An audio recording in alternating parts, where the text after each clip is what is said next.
Okay, so before this begins, what we're going to do is we're just going to have a nice little recap, make sure that we hang on. You know what? Screw it. We'll do it live. Okay. You find yourself in yon restaurant. Obvious exits are north, south, and suds. As we are here live for to start season 10, the first season in the Rockville Sportsplex. Michael and Sons. Michael and Sons. Let's give him a plug.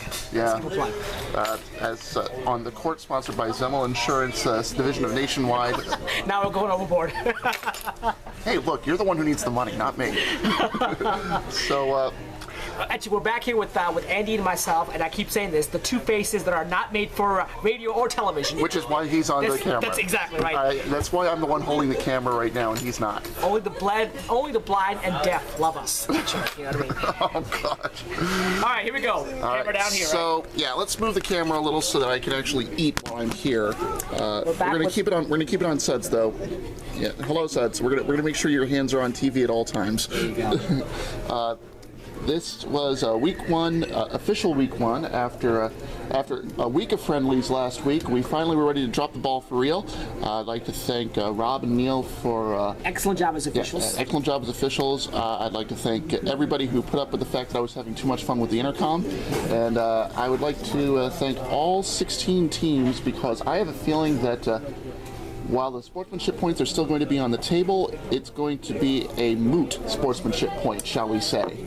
Well, that's a product of the venue, I think, as well. Plus, also give the teams credit, too. The teams that's what I'm trying to do here, yeah. The combination of the venue and the teams playing clean, which is great. I sincerely believe that we probably have the cleanest league that's going out there in terms of physicality overall. And working on the stick work is going to be our next priority. Make sure the stick work is clean as well, too. So I am very proud of everybody in the league, and again, everybody for chipping in, both the referees and the players and teams. Right, now, you mentioned stick work. I'm going to say that was the big talking point midweek. Yes, it is. I'm going to say from my experience, it was mostly a non-factor. Teams were able to adjust. They were able to make the small pops. The good players still made the plays. Correct. And so I think right now what we have is working very well. I agree. I think the compromise works well as well too. I thought I was surprised at some of the people who opposed it, but I didn't think stick lift was that much of a play in our league, and I was right. Yeah. Very few people stick lift, and it's not an important play in our league, in my personal opinion. And I don't think it's an important play in rec hockey division, but we found a solution that made sense. Mm-hmm. Everybody played well to it. The referees called it consistently, and it was a good thing for us overall. Now, as a member of the Scorpions that I am, I want to say that I was proud to be part of the official opening ceremonies for the opening league. Game, right? The league opener. That was Scabs and Scorpions. Yeah. A rematch of the playoffs last. Yeah, that was a rematch of the playoffs. Although I can tell you right now, the biggest difference is that while the Scabs are the exact same team, the Scorpions aren't. It showed early. And it allowed the Scabs, who, let's also be honest, probably have as much or more talent than the Scorpions, so there's no excuse here, to come away with a 6-3 victory when all was said and done. Yeah, good game. The Scorpions, had about a 5 to 8 minute hiccup. Let me just go for you. Had about a 5 to 8 minute hiccup in the game where in the first period, I believe, where they fell behind, was about 3 or 4 goals. I think it was 3 or 4 goals. They scored the first goal, but then I believe that everything else turned sour. And that 5 to 8 minute hiccup period is what cost them the game. They rebounded very well. They came back late at second and third period, shut the fort down, but by that time the damage was already done, and that was the final result. It was 6-3 final score. 6-3 was the final score. Owen had 2 goals out of that. Owen had 2 goals. Charlene, give a shout out to Captain Charlene. 1 goal, 2 assists. Captain Ty also had goal and assists as well too. Right, we got it. Owen, we're going to give MVP and honors too for that game. Going to mention first star for every game as much as we can. Yes. Owen had a great job. And on the Scorpion side, Gordon, the high draft pick, had his first goal. DCHL goal career. Brian Smalley had his first career goal. Want to give Lauren, Sean too, believe it. And Lauren, 2 assists, managed to get a star out of it. Did very well. Lauren, actually, a player, the girlfriend of Tom O'Brien, who's the son of Dennis O'Brien, who plays the Scorpions, filled in. She's a reserve club, and she played extremely well. And if she plays more, Scorpions have good things coming in the future. I was very impressed with Lauren as well too. So, Lauren, if you're listening, could you please come back next week? All right. So, game two available on the DCHL network. What a game that was, wasn't it? Well, we thought it was going to be a great one. On paper, it looked like a great game. It was, yeah. And it totally flopped on the floor. That's unfortunate. And I think again, you're going to talk about cohesion, and you're going to talk about the fact we're going to have more. We're gonna have more to talk about this game. We're gonna talk more about this later on. But final score was 7-1 Cobra Kai. I want to give Matt Hager a shout out. 3 goals, 1 assist. It was Mike. Mike Hager. Mike. It was Mike Kaplan actually. Who had the No, it was Matt. I remember. Okay, I interviewed him. I know who it was. Okay, maybe I might confuse that. If it's Matt or Mike, whoever, that's great job. Yeah. So 3 goals and an assist, did very well. Give Jacob credit, 17 saves in net. They just Cobra Kai hammered them. It was actually the fact that it was a very dominant performance. It felt like Cobra Kai controlled the entire game. They were the power play, or at least they were on the power play for almost half the game. Considering Bloodred had their top players there, it was a very shocking performance in my personal opinion. But we're going to go over that more over. Bloodred will be fine. They had a bad game. They'll be fine. But we're going to go over later on in my own personal segment this week. Millbury Suds will go off on why Blood Red lost last week and what they need to do to get back on their feet. And if you disagree with what he has to say, just remember, Mike Millbury is the biggest idiot in ESPN history. That's why I call it Millbury Suds. I have a little leeway there. I believe we go over the edge here. All right, game number 3. Game 3 was the Jacks and the Majors, and this one was, they can't all be winners. Well, when Andy likes scoring, I like defense. I thought it was a pretty good game back and forth. It was more like a tight-checking game overall, and it was the Jacks have improved. They have. There were opportunities, but it was people having trouble hitting the target. Absolutely, I think was the bigger problem. A lot of missed shots on goal. That's why I'm saying. That's why I gave that assessment. Nothing against the teams involved, as this smartphone was just falling asleep on me. But that's okay. That's how it works. Basically, it was a 2-1 game. It was tied 1-1 and went to a shootout. It did. And James Bradley clinched it, I believe. James Bradley, with the final shot of the shootout, was able to get the goal, get the win. So give mad props to him for that one. John Romps to me started out in that game. He actually saved the bacon for 2 Jacks no. Yeah, he's the reason. Filling in for Sean. He's the reason they have even 1 point. He played a great game as well too. In that regards, I thought James and John, the 2 guys that stood out for each team. Right. Now we got to make this clear. I'm sorry, I apologize, Andy. And that was a shootout win. So in our league, shootout win is only 2 points, not 3 points. So Jack got 1 of 3 points in the game, which is a good thing for Jacks out there. That's right. We go by European rules there, which is a regulation win is a 3-0 split, a shootout win is a 2-1 split. Correct. Now, when we started the move to Rockville, one of the big emphasis points everybody realized this was, we're going to need big benches. You're going to need to have a long roster. And I bring this up now because License to Thrill, for whatever reason, and they're as baffled about it as we are, could not get people to come out for Sunday. And didn't they have like 10, 11 players? No, they only had 8 players. Okay. And it's going to happen once in a while. People are going to miss games. And it showed. The Babylon Warriors took advantage and outshot them 30-9 over the course of the game in a 7-1 romp. I want to give credit to JP, who is probably 4 goals. 4 goals. He's probably Player of the Week. I think that's a pretty safe assessment. He's going to be out there, right up there, exactly. By the way, JP, go Isles. I'm not looking forward to seeing how they do against Montreal in the playoffs. That might be a little. Who says they play Montreal? Well, as of now, they're going to play Montreal. So everybody wants to play the Capitals, so we'll see how it plays out. But no, go back to the game of Babylon Roars. Apparently played very well. I missed that game, but apparently L2T, and I know they got depth, and they had some players missing this past week, but they seem to be the team that's going to struggle scoring. They're more of a grinding team, and a grinding team need full benches and full players, and they need a playmaker as well too, apparently. But they have to play more of a defensive style game, like the Snake Eyes do overall. And like the Coke out there. So hopefully they'll turn around. I'm confident will as well too. But their offense right now is struggling pretty much opposite big time. And speaking of the Snake Eyes, they were our next game. They were against the brand new team called the Puck Buddies, which is basically an amalgam of gold, Pravda, Blueberry, everybody they could find.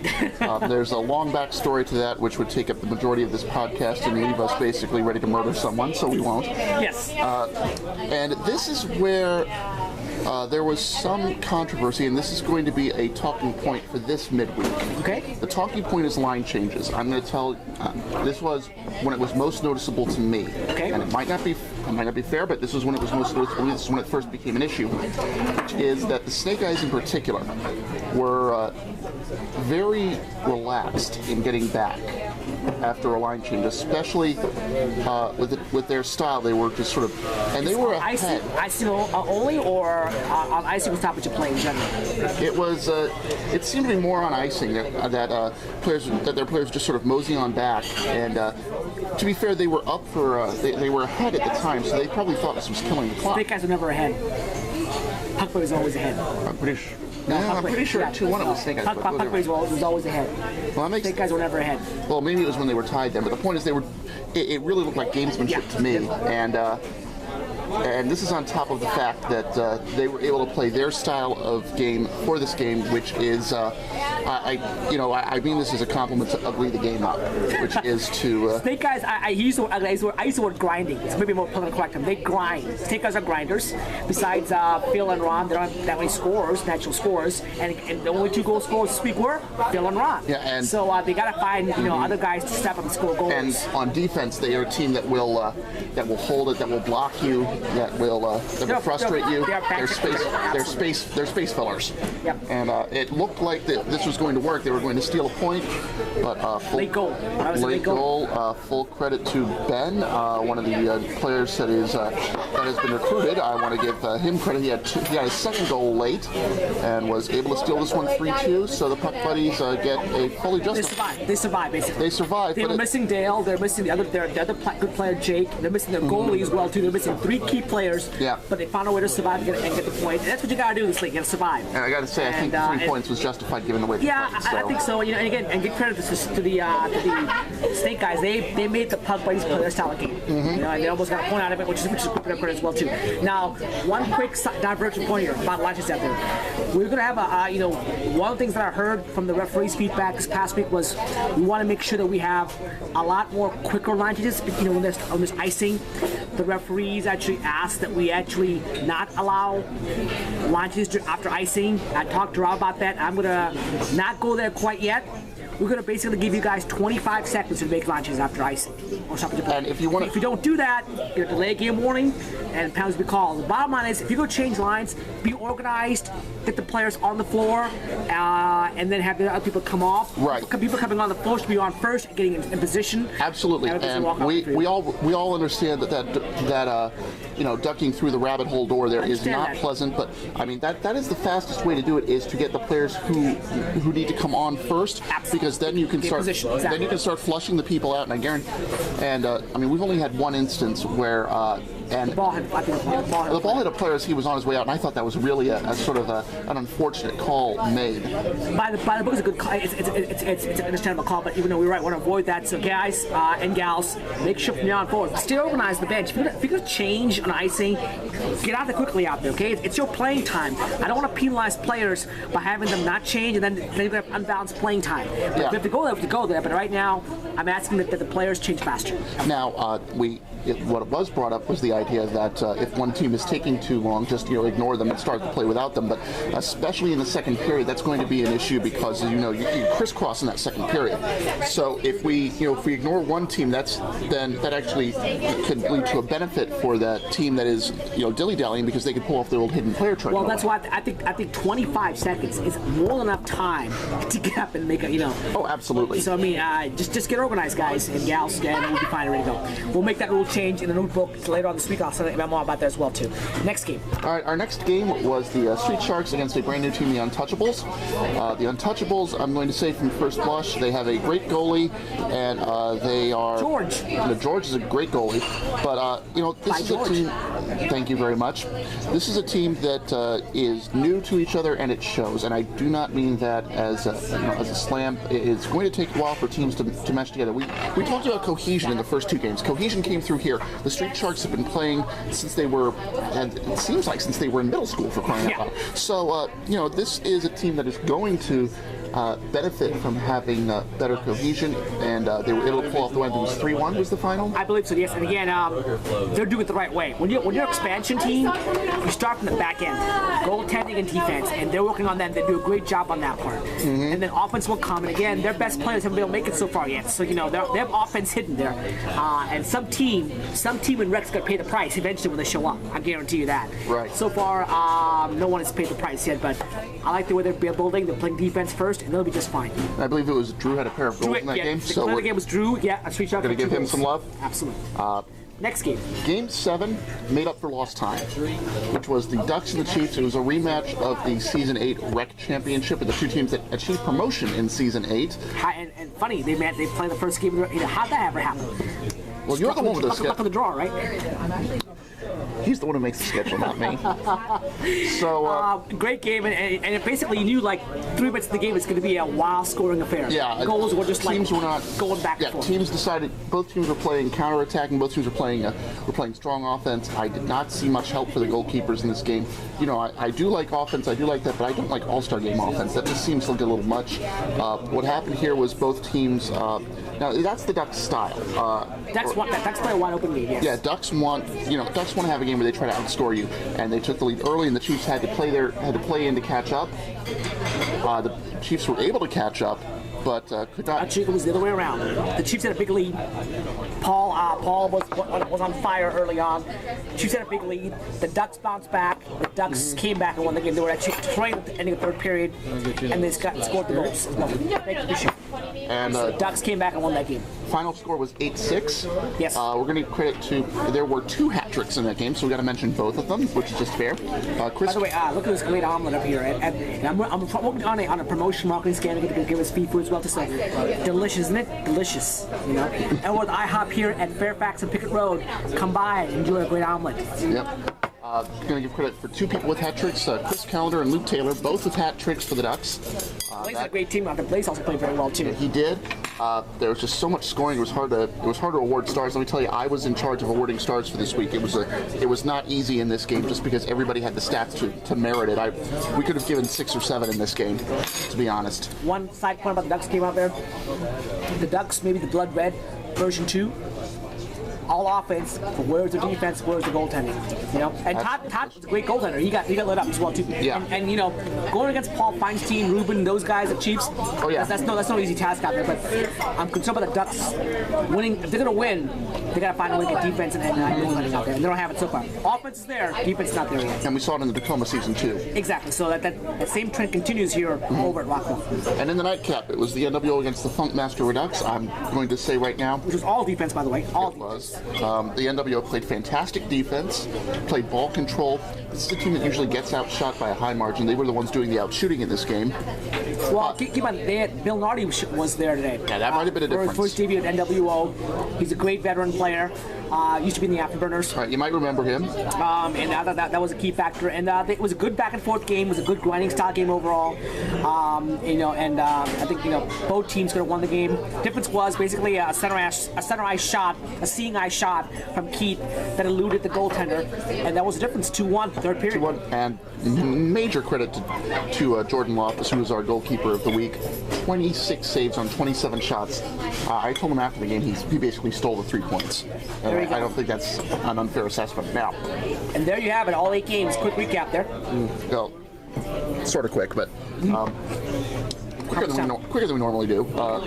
Anyway, for this next bit, we're going to move my pancakes out of the way. We're going to grab the camera, put the full focus on Mr. Suds here. Millbury Suds time, right? Indeed. And now we're going to talk about the DCHL Network game. For those of you who haven't seen it, go ahead, pause this. We're still going to be here. Go watch it on our YouTube channel. And already, by the way, 60 hits.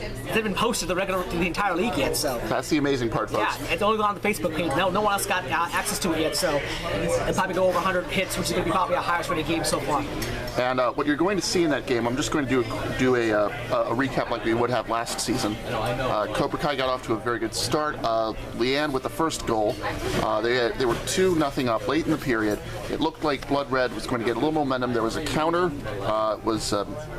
The player of the game was able to, I believe it was Matt, was able to get a last-second breakaway, got the goal. It went to 3-0, and really, Blood Red had no answer after that. There was a little bit of losing the cool on the bench, I can tell you that right now. It ended. They were frustrated. They were frustrated, yes. shots were 35-18 in favor of the Cobras, which is pretty much an indication of how lopsided it was. It was lopsided. It was, yeah. And the score was indicative of how bad it was. Yeah, and which is scary because the score was 7-1. So what you saw out there was a team really that took the season off and looked good. I mean, looked like they were like gangbusters, And yeah, on paper we thought they were going to be. And week one, they just basically annihilated the Blonde Warriors, and it wasn't even close. So as we wait for the 20-minute mark to pass and the camera to roll over, yep, sorry about that. That's just a quirk of this camera. So we are ready to begin. Our expert analyst, Seth Milbury, is here. Please tell us what you saw in that game from both teams and what your overall impression was. Gotcha. I'm going to focus on the Blood Red, they had a very rough game overall.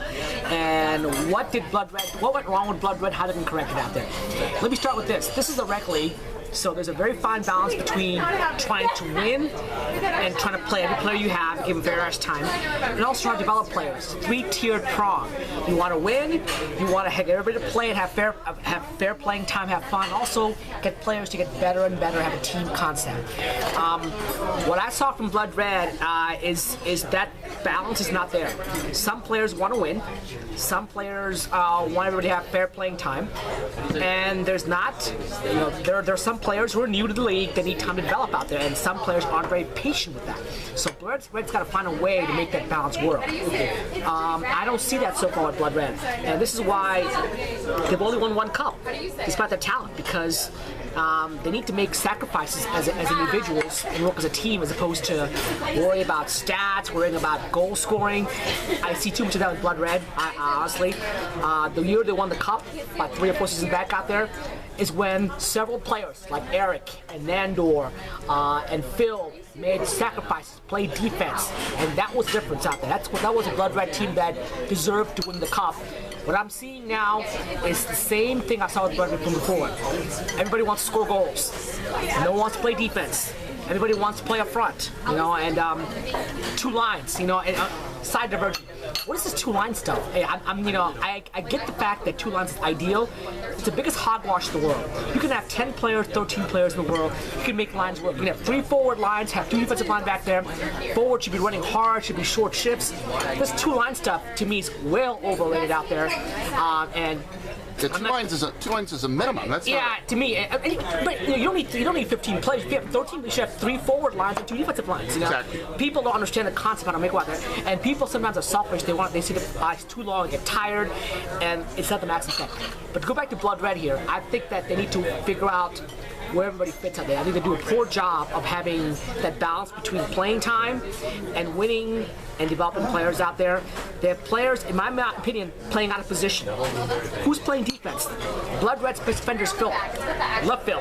He's back playing defense. Awesome. Who else is playing defense out there? To me, your best puck handlers, your best stick handlers should be playing defense.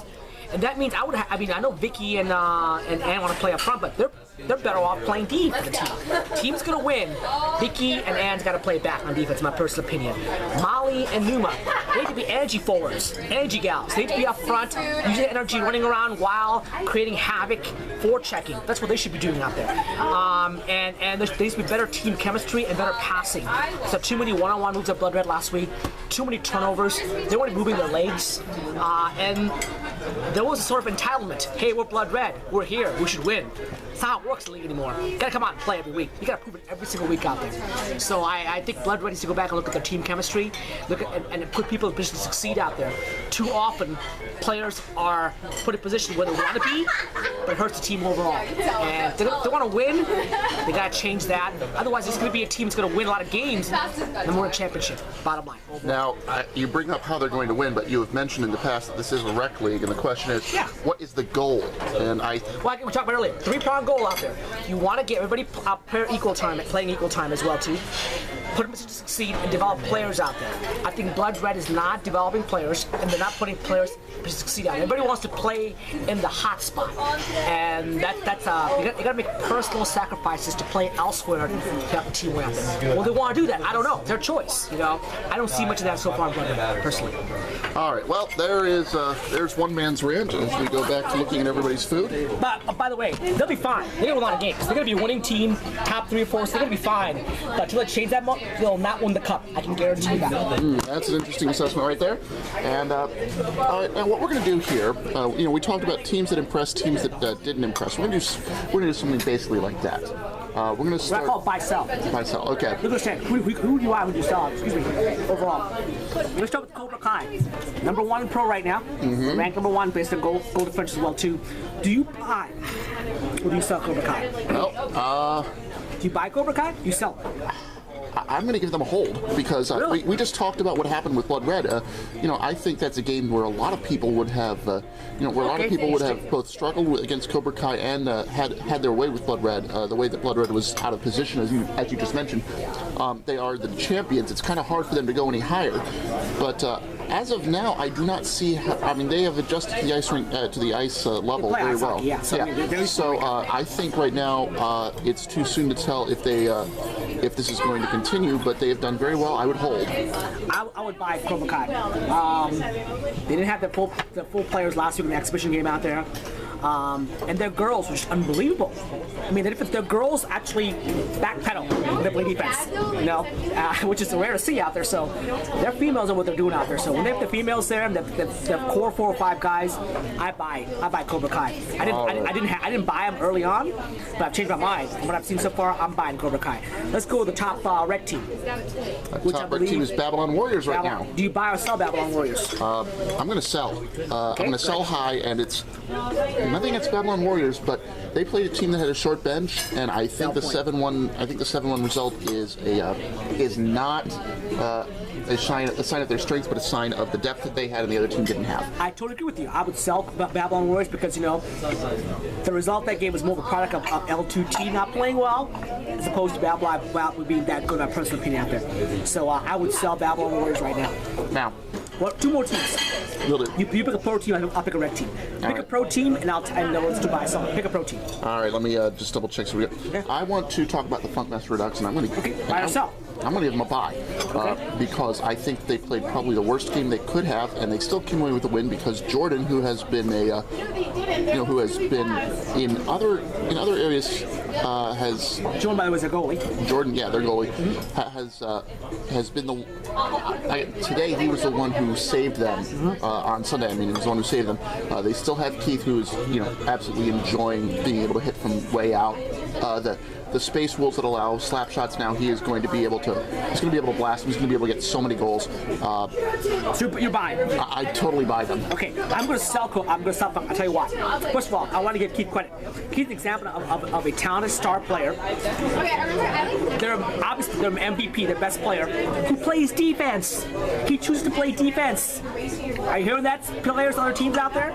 He knows what's best for the team. He's playing defense. So I want to keep credit out. He could be out there scoring goals and scoring more goals, but you realize the fact that his team needs to play defense. He's playing defense. So FYI, side gig there. I'm going to sell Funkmaster because number 1, that's all they have right now, scoring-wise, is key. No one else is scoring.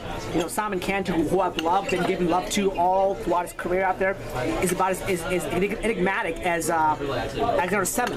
The Capitals. He shows flashes of brilliance, then he disappears for 4 or 5 games. So where is that secondary scoring coming from for our Funkmasters out there? They can't always play defense, have Jordan bail them out. So I'm going to sell Funkmasters right now. In my they don't have enough scoring, in my personal opinion. Okay, so give me red team. You're the one who's supposed to do the red team. Remember, this is your idea. Let's do 5-minute major. All right. Buy, sell, 5-minute major. I honestly am going to. You know what? This is another case where I have to say hold. I know that sounds like a cop-out, but I still think that's a valid opinion. And the reason is that they still got the win against the Jacks. They didn't. They did not look impressive, but they made their opponents look equally unimpressive. They have Paul, who is a two-way player who can score from the point. They have David, who controls the defense very well. Their goalie, Neil, is someone who... Outstanding. who turned heads in Tacoma. And they have a couple of guys who played very well. I mean, I don't know the names off the top of my head, but there are a couple of guys who actually played very, very well. So they've got some good depth. The only reason I'm not going with a bye here is that when all is said and done, this is a team that does not have the playmaker. Correct. This is a team that does not have somebody who's going to step forward, who's going to take over the game. And you know what?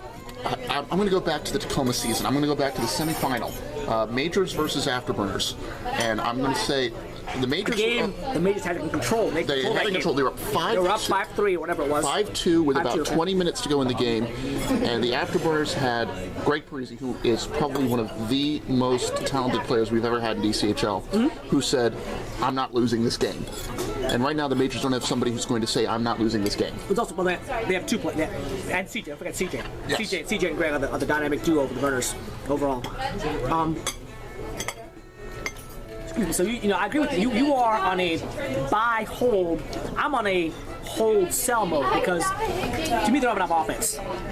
But the reason I'm going to put a hold on them and not sell them is because it's the rec division. Rec division, you can get by with that. Per division, you get hurt. So I think in rec division, you have L2T, 2 Jackson No Coke, Untouchables. They're going to like sort of an offense too. They'll be okay, that division out there. So I'm with you on that one. It's a hold with a lean towards sell. You're a hold with a lean towards buy, correct?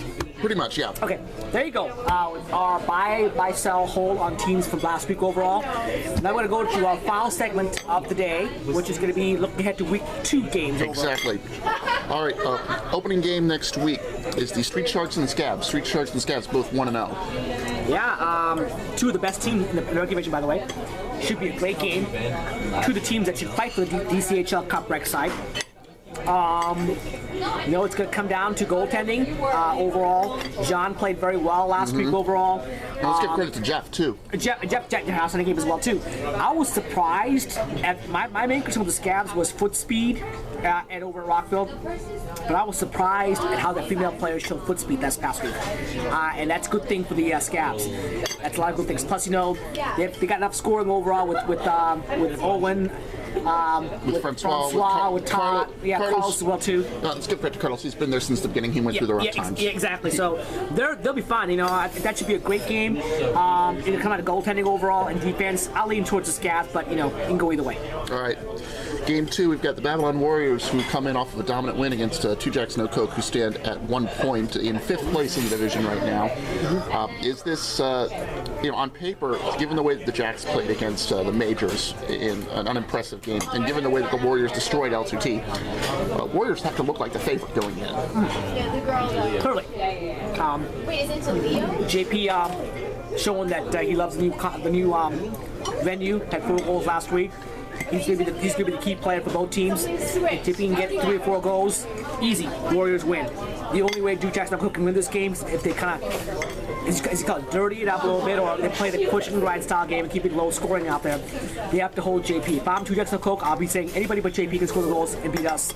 I lean towards Warriors, but I won't be surprised if they shut down JP and make it a close game. All right, game 3 is could be probably the most desperate game of the week. And what I mean by that is I think both teams need this win more than they realize. It's Blood Red and the Chiefs both come in off of losses. Blood Red looked exposed. The Chiefs looked overrun. Both teams did not get off to a good start. This is going to be another high-scoring affair, I think. You have a team that doesn't play defense and a team that, well, 2 teams really that don't play much defense. The Chiefs love to counter. They're going to get so many counterattacking opportunities. The question is, on defense and goaltending, can the Chiefs hold up against the snipers that Blood Red has? Will the Blood Red snipers even have a chance to get off open shots? This is an intriguing game, especially since both teams are absolutely going to need it. Well, my first 2 thoughts of mine right now is, number 1, the over-under is like 50. That's the over-under. I kid, by the way, because I care. No, I don't. Number 2, second thought coming to mind overall between these 2 teams is this is what I call a separator game. The team that loses is going to separate us from the top division and going to be really fighting for a playoff spot. So whoever loses this game is going to definitely be looking up at the Pro Cup playoffs overall. So they're a team that might be in danger of relegation. Absolutely. And let's not forget, both of these teams have been relegated in their history.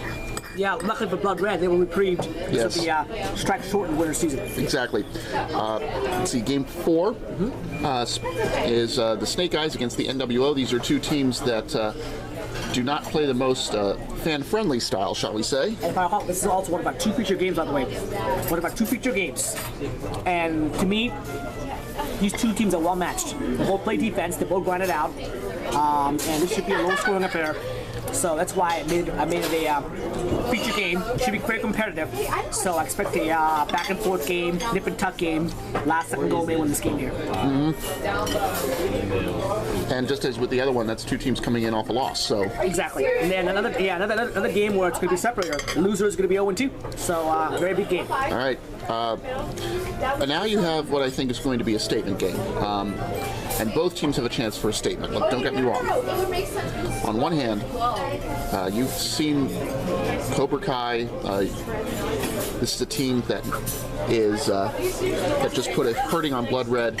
You know, was it an aberration? Was it legit? On the other hand, you have the Ducks, who just put all sorts of goals past the Chiefs. Was that an aberration? Was that legit? This is going to be a statement game for the winner. If we go by last season, Cobra Kai have the advantage, but this is a new arena, and the Ducks have shown that if they throw caution to the wind and go all out, they can keep up with anybody. Hey, great game. Here's what I see here. I see a complete team. Team plays defense, goaltending, and can score goals in Cobra Kai. I see a one-dimensional team in the Ducks. I lean towards Cobra Kai. End of story. All right. The Puck Buddies are taking on the Funk Masters. Both those teams coming off of wins. The Puck Buddies have scorers. The Funks have top goaltending. If they show up. So. Right, well, there's that. The Funks have goaltending. It's a good offense-defense battle. The question will be, can the Funks, hold the fort long enough to be able to get that long-range shot from Keith that is so deadly? And it's going to depend on who's there for the Puck Buddies. If they have a player in Dale who can match Keith shot for shot. And I think Ben's just signed to be a full-time player, so he's a reserve. And Peter D's there, J Lo is there, new guy, forgot the name now, Sarab, great score as well too. To me, I see it's a Puck Buddies game here. I just don't see how Funk can score on that goaltender more than 2 or 3 times. And if Dale shows up and J Lo shows up and everybody else shows up, it's going to be a Puck Buddies win. All right. Next game. T-shirt conflict alert coming up. I want to get this out right now. We have L2T against the 5-Minute Majors. Both of those teams wear blue. So, road team. Who's the road team? Left is road team. So L2T, please show up in white for this game. L2T, you heard it right here. White. I'll send an email mine around. L2T is the road team. They'll be white. Now, if the teams that showed up last week show up again this week, it's going to be the majors. But I think that L2T is going to have more players. We know that they have players who didn't show up last week that can do well this week. That's what they need. They need the people to come out, and they need the people to help them. This is L2T's chance to get redemption. The schedule worked out in favor. They got a team that didn't score goals, so they should be probably mad about last week, not happy with last week's performance out there. This is a good chance to come out and show what they're made of. So I expect L2T to come out and play a great game. Not that they're going to win, but it should be a great game for L2T. All right. Next game. And the nightcap. This one is also going to be on the DCHL network. Would you like hot syrup? Yeah, please. Thank you.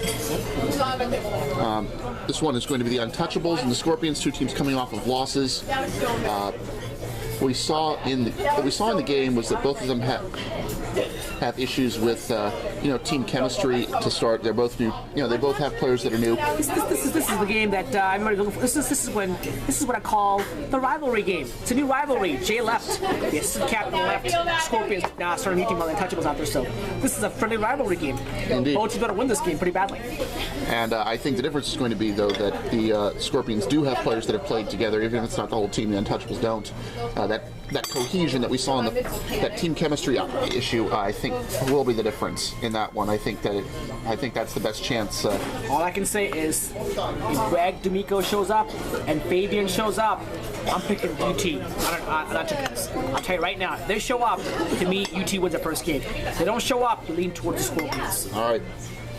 Well, folks, that's a look at last week, a look at next week, and a look at Suds' ugly mug here. So we've had a good 40 minutes talking, and we hope you've had a good 40 minutes listening. We are going to finish our meal here. We will see you on Sunday in Rockville. This is the voice going silent.